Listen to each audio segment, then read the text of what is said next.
大家好，欢迎回到极境之美，我是 Melvin。那在今天这一集当中呢，我们来探讨一些西方的灵性工具，比如阿卡西记录、生命灵数和西方的魔法，看看他们如何影响了现代文化与我们的日常生活。这些工具不仅仅是神秘学的一部分，还涉及到了心理学、物理学，甚至是艺术与文学。我们会一起从历史的角度出发，带着我们探索的心，思考他们是如何成为我们理解自我、调整心灵的工具的。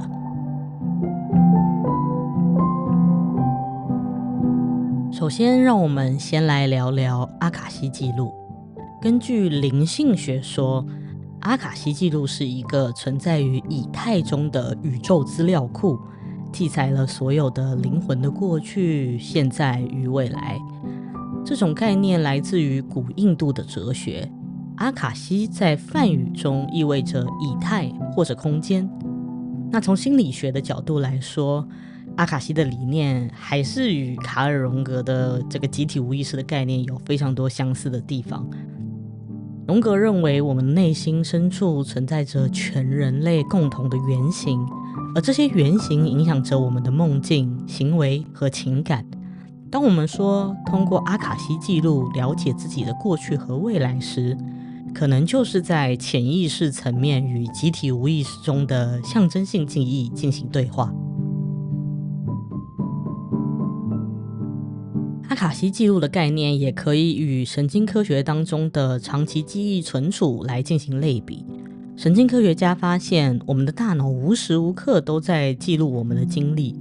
即使有些记忆无法被立即提取，它们依然深藏在我们的潜意识当中。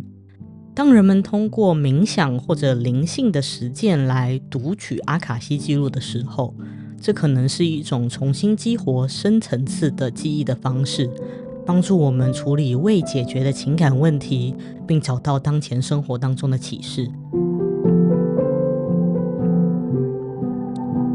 那接下来我们来讨论一下生命灵数。这是一门古老的学问，认为数字拥有能量，可以揭示我们的人生特质和命运。根据这个理论，每个人出生的时候都携带的数字震动，能够指引我们的个性和灵魂使命。数字学的起源可以追溯到古希腊的哲学家毕达哥拉斯，他不仅仅是一个数学家，还是一位灵性思想家。他认为数字是宇宙的基本组成单位，并且每个数字都蕴含着独特的震动和力量。这种数字学说在西方灵性的传统中延续到今天，成为解读个人命运的重要工具。从心理学的角度来看，数字学通过提供一个固定的框架，帮助人们进行自我反思和目标设定。数字在我们的大脑中很容易引起模式识别的效应，这与巴纳姆效应很相似。就是说，我们会将普遍的叙述看作与自己息息相关的。生命灵数的解读呢，就有助于帮助我们反思生活中的特定时刻，并赋予这些时刻新的意义。那数字灵数呢，认为每个数字都有独特的震动和力量嘛，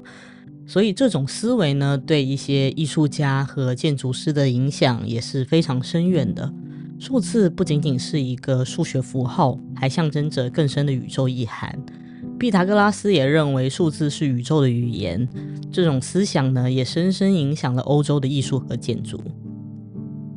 比如说，毕达哥拉斯对数字的理解也推动了文艺复兴时期对比例和和谐的追求。像画家达文西便以数字学为基础，创作了这个名作《维特鲁威人》，将人体的比例融入几何，并运用黄金比例来达到视觉上的和谐。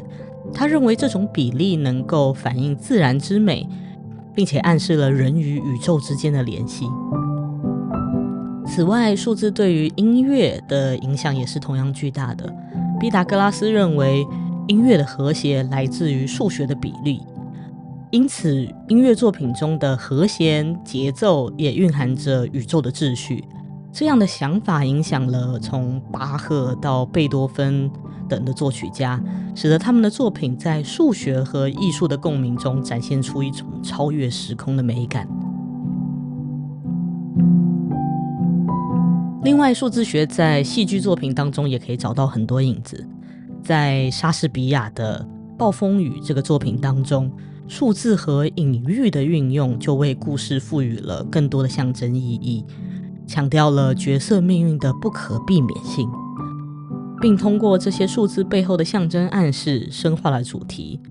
这种运用数字的方式让整个戏剧更具神秘色彩，也帮助观众更好地理解角色的内心世界和戏剧中的运势的转折点。首先呢，数字3在暴风雨中反复的出现，代表着和谐、秩序和命运的联系。剧中的主角普罗斯比罗有3个主要的目标：报仇、救赎和恢复他的地位。这3个目标的平衡象征着普罗斯比罗对命运的操控，并且隐喻了人类在宇宙秩序当中的位置。同时这也呼应了数字学当中的3所象征的完整性的结合。其次呢，剧中同样运用了12这个数字，象征着一个完整的周期或者循环。故事发生在12年后，这段时间象征着一个自然命运周期。12年是普罗斯比罗在孤岛上谋划报仇的时间段，这个长度也体现了数字12在西方文化中的与时间、命运以及完成阶段相关联的意象。另外，数字7在暴风雨当中的出现也带着深刻的象征意义。剧中有7个核心角色，他们在命运的安排下被分别牵扯到普罗斯比罗的计划当中。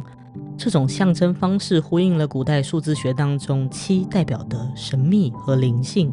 进一步强调了普罗斯比罗不仅在操控现实，还在管理一个更深层次的灵性和命运网络。这些数字背后的隐喻和角色命运是紧密相连的，强化了戏剧中命运的无法避免性。普罗斯比罗试图操控所有的角色，像是上帝般的管理他们的行为和选择，而数字的象征强调了这种命运的不可逃脱的主题。莎士比亚非常善于运用数字和隐喻来增强故事的深度，这些元素使得《暴风雨》成为一部关于命运、救赎与自我反思的哲学性戏剧。数字学在这里不仅仅是一种形式上的修辞手法，更像是赋予角色行为和故事推动背后的动力，象征了人类在宇宙中命运的复杂性。这种对数字学的运用也反映了当时西方文化和神秘学的影响。莎士比亚对于数字的运用，无疑是对他那个时代对宇宙秩序、命运和神秘力量的一种思索和回应。那既然我们谈到了数字的灵性，这里我们就不得不提到369的秘密。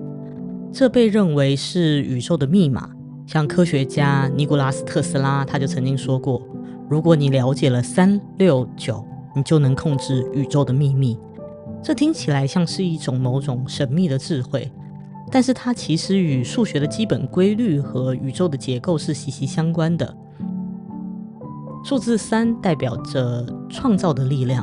从古至今我们都可以看到3的力量，比如3位一体、生命的3个阶段、诞生、生活、死亡。这个数字也与普罗斯比罗的命运相呼应，它3个目标之间的平衡像是一个创造、毁灭与再生的循环。接下来是数字6，它代表了宇宙的和谐与平衡，这与我们之前讲到风水易经当中的6爻也有一些相似。数字6是稳定的象征，那在暴风雨这个作品当中，命运的剧情发展也像是命运之轮的运转，这其中的平衡与和谐隐隐透过数字的结构传递给观众。那最后我们再来聊聊数字9，这是所有数字当中充满了灵性的最高象征，它代表着宇宙的完成与灵性的成就。那剧中的结局，普罗斯比罗达成了他的目标，走向了自我和解，这一点就像是9代表的圆满与灵性成长。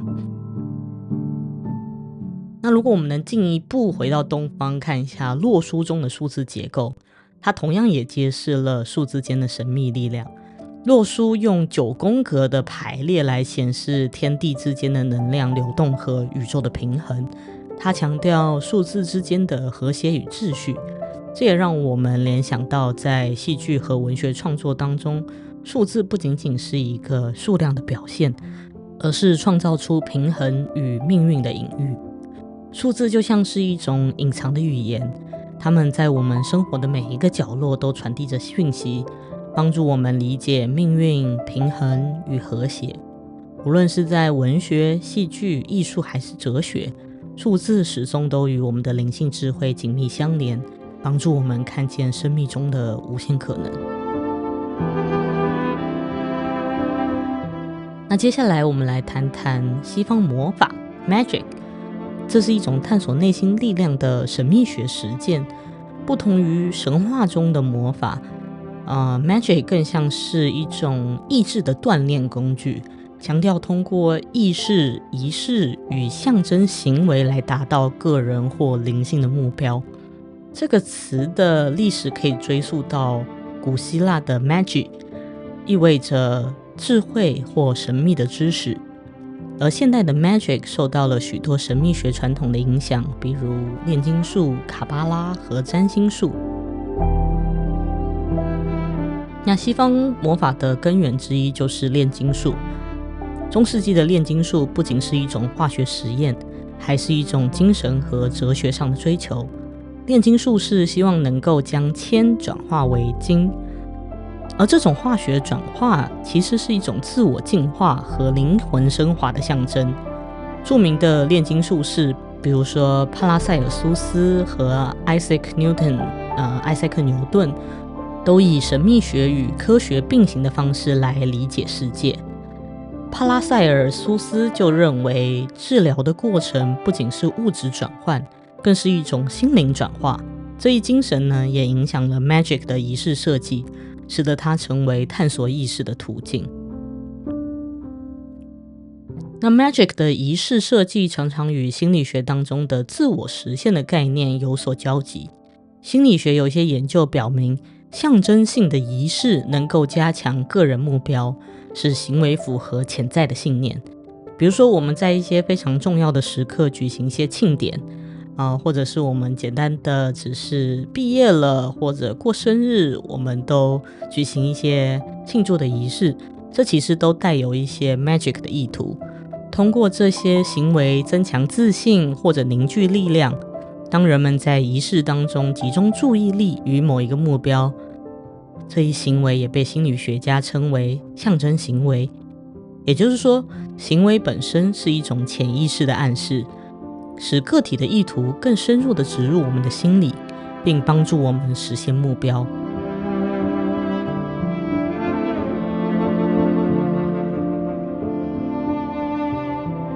好了，我们今天讨论了一些灵性的工具，比如说阿卡西记录、生命灵数和西方魔法。尽管源自于神秘学，但却能为我们现代心理、社会学和一些科学来提供一些新的观点。无论通过是自我暗示、仪式专注，还是数字带来的情感回应，这些工具在一定程度上都可以帮助我们更加深入地了解自己，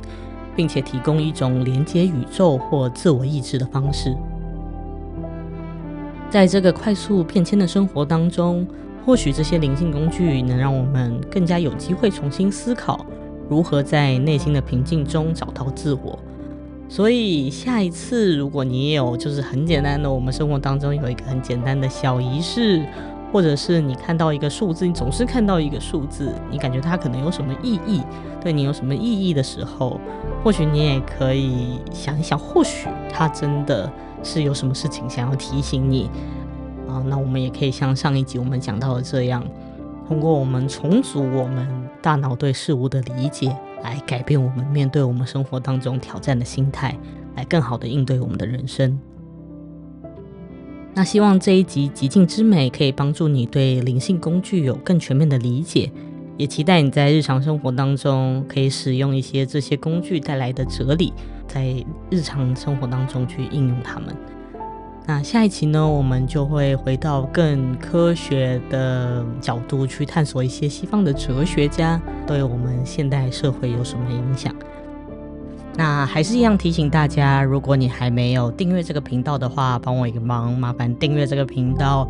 我会在之后的节目当中更多的和大家分享我对这些生活美学和哲学的话题的思考和探索。那如果你有对什么话题非常感兴趣，或者你有什么想法的话，也欢迎在评论区留言让我知道。那就谢谢大家咯，下期再见，拜拜。